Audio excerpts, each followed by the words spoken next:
Pokemon fans, Tamashii here, and today I'm going to try something a little bit different.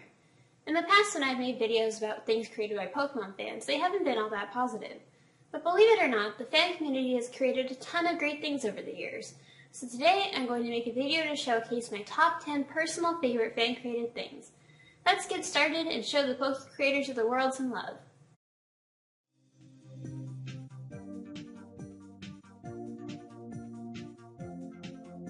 What? A fan theory I actually like? Yes. Though I've already discussed Ash not aging in my Why Ash is Still 10 video, this theory offers another explanation. In the very first episode of Pokemon, Ash sees a Ho-Oh fly over a rainbow. In Diamond, Pearl, Platinum, Black, and White, Ho-Oh's Pokedex entry mentions those who see Ho-Oh are promised eternal happiness. Ash's idea of eternal happiness is a never-ending Pokemon journey, and this causes Ash to cease aging and maturing. I couldn't track down the origin of this theory, but like many fan theories, it gets copy-pasted around over and over, so it'd be near impossible to credit the author. I do, however, compliment whoever came up with it, because it's simple and it makes sense.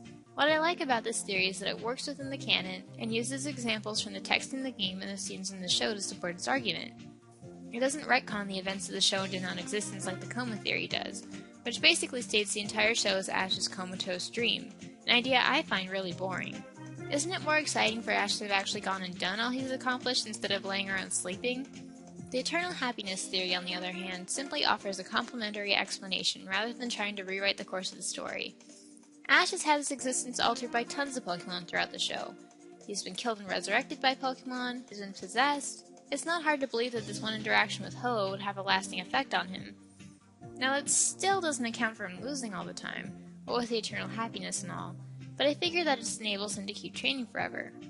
Either that or he's had one too many chandeliers dropped on his head. A rare gem in a sea of ill-conceived fan theories, this is one of the few I can get behind.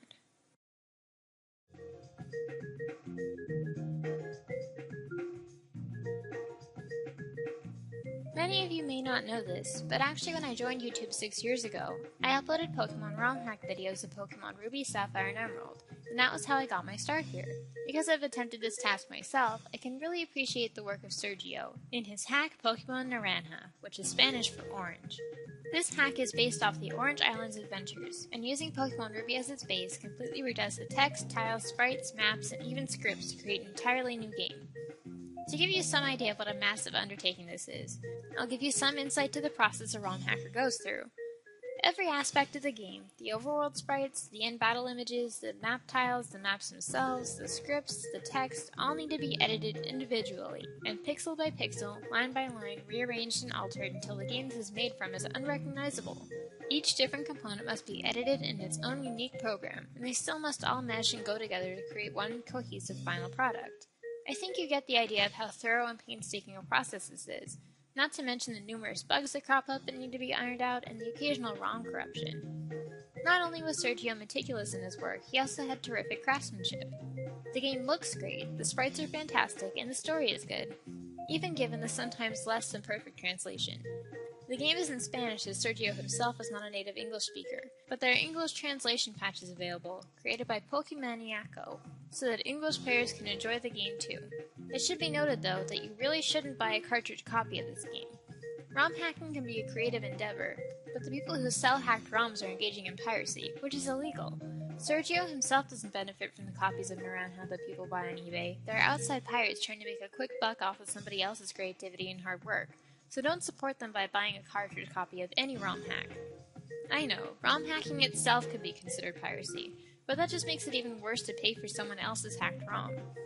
Anyway, more to the point, Sergio's diligence and creativity not only make Pokemon Naranja fun to play, but it also inspires other ROM hackers like myself to be creative too.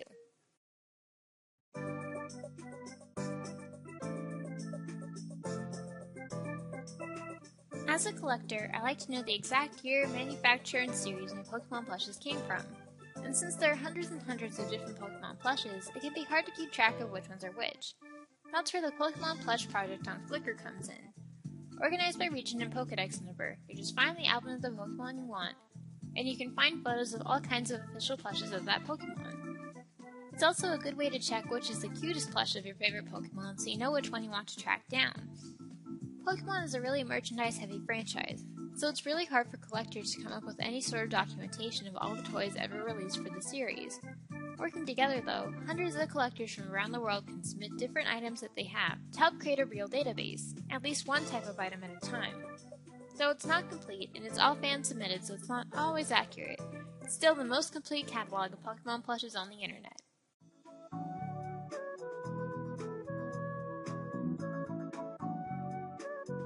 One of the things I love most about Pokemon is the way it united an entire generation of kids, and it's no surprise it continues to bring people together today.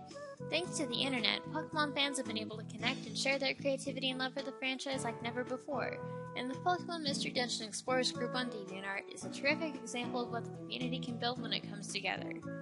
This storytelling role-playing group combines writing and drawing to create and populate an entire new Pokemon universe, based on the Mystery Dungeon games but with original characters, locations, and storylines. Members can interact with each other while completing missions, tasks, or events using a team of Pokemon they've made up as a part of an overarching story. Members get ranked based on the quality of their work, and high-ranking members can even win prizes. It's a group full of talented Pokemon fans, and often the characters and stories they come up with are so vivid and unique it feels as real as any other part of the Pokemon world. In fact, one member, Purple Kecleon, impressed me so much with their digital paintings I ordered a print of one to hang in my living room. Maybe someday I'll give it a try and apply to the group myself, but for now I'm content to sit back and admire the awesome work this community has created.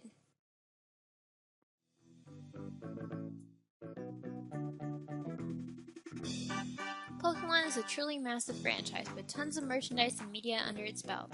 It consists of an extremely long-running anime series, several series of games and manga, and literally billions of different products sold in dozens of countries. If any one person tried to make a fan site that covered all the different facets of the franchise, it would be too large a project to manage.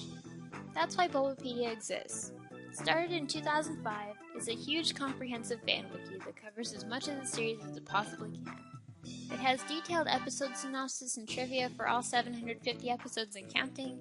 It has a profile of every single Pokemon ever and every single character within the Pokemon universe. It has information on every game ever released and so much more.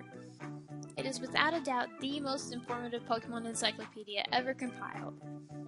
Wanna know how much a Snorlax weighs? You got it! Wanna know the names of the programmers that worked on Yellow version? Right there. There are over 22,400 articles on the wiki right now, and it grows steadily all the time. Though it is entirely fan-run, and as a result there are some inaccuracies here and there, it is still the largest Pokemon database on the internet, and it trumps even the official Pokemon site in usefulness and volume of information.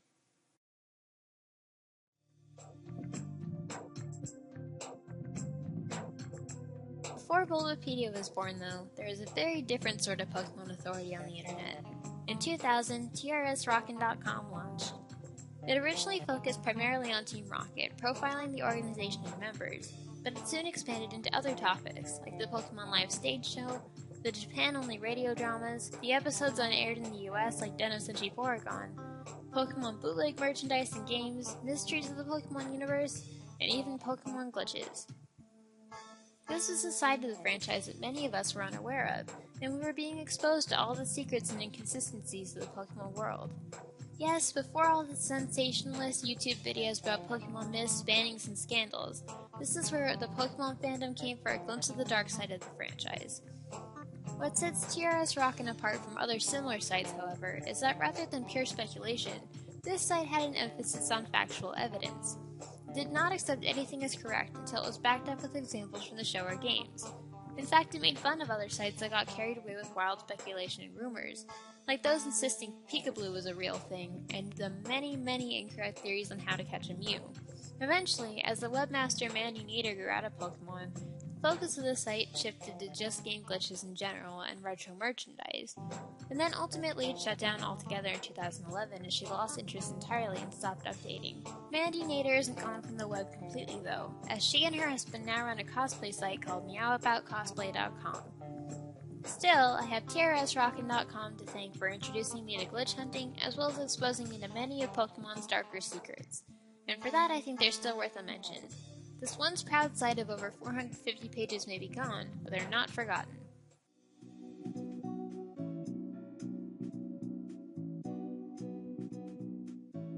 We all have our theories about who Ash's father is and where he is right now. But rather than speculating on who Ash's father might be, this fan comic by Mario Domo, called Letters to an Absent Father, takes a different approach. It delves into lonely Ash's psyche as he writes letters to his father that he may or may not ever read. Some are a bit sadder than others, some are silly, and some are downright unhinged.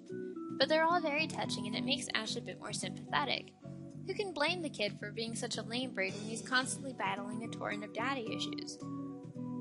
You know you're reading something good when a 3 to 4 panel comic can develop a character better than a television show that's been running for 15 years. Odomo even sells a softbound printed copy of these comics that also comes with a sticker sheet. Bittersweet and cute, this little comic tugs at my heartstrings.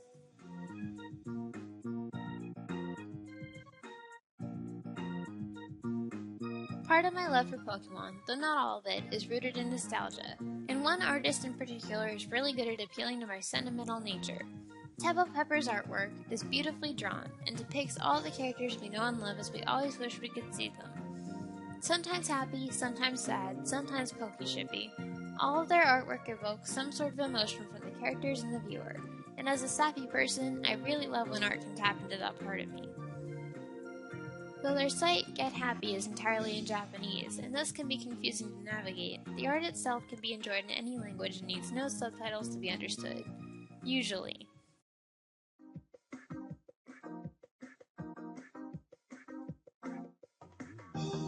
Though many collectors like to stick to official licensed merch, sometimes fan-made Pokemon items have their own charm. You can feel the love that goes into making these items based on our favorite characters, especially when it comes to homemade Pokemon crocheted plushes. These cute little guys are just too awesome to resist. Their soft knitted bodies and cute little beady eyes are adorable, and sometimes even cuter than the official Pokemon plushes. As much Pokemon merchandise as there is in the world, there are still some Pokemon that they don't make official plushes of, like Milotic. But don't worry, that void will be filled by the creative Pokemon crochet masters. Plushes aren't the only things we can make with crochet. There are Pokemon beanies, bags, sweaters, all kinds of cute cuddly goodies. I've always been envious of people who can make their own plushes, so my hat goes off to all the Pokemon crocheters of the internet. Keep up the good work, guys!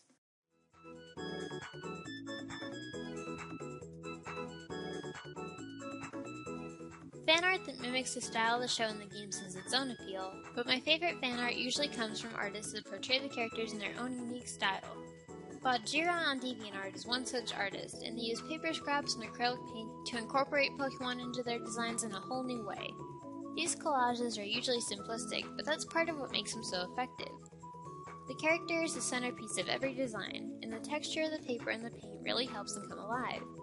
It's a style that not only complements the original characters, but it can showcase the different strengths in each of the characters' designs. Whether it's the cuteness of rounder characters like Jigglypuff, Pikachu, Snorlax, and Phanpy, the beauty of characters with more curves like Dragonite or Pidgeot, or the fearsomeness of characters with jagged edges like Gyarados and Houndoom, each trait is brought out and displayed to its full effect. This is truly a shining example of how to create something that is essentially fan art, but still make it completely your own. Well, that's it for my top 10 fan-created things. I hope you enjoyed this video, and I hope I exposed you to some new fan creations you may not have been aware of before. I'm Tamashii, and stick around for more Pokemon videos. See ya!